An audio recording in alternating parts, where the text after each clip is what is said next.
हम बहुत माजूरत का भाई, अब हमारा वक्त नहीं है कि बच्चे के साथ साथ हम भी पढ़ें।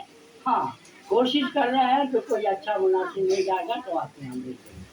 तो मेरे मोहतरम, जिसके अंदर तालीम का शौक होगा वही ये सब चीज सोचेगा। नहीं तो अभी भी बहुत सा घर ऐसा है जिसका बच्चा जो है इधर बउआता है उधर बउआता है, गाय चराता है भैंस चाहिए बकरियां चराता है, तालीम के ऊपर उसके माँ बाप को कोई ध्यान ही नहीं है।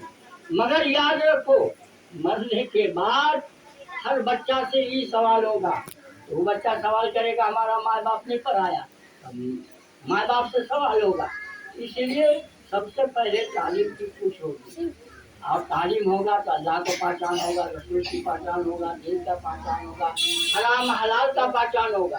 तालीम यही चीज सब बताता है। तो अगर आपके अंदर तालीम होगा तो इंशाअल्लाह, अगर थोड़ा सा नुक्स भी पैदा होगा, थोड़ा आपसे कोई खामी पैदा हो गई, तो तालीम के जरिया से अल्लाह ताला माफ करके आपको सही रास्ता पर ले आएगा।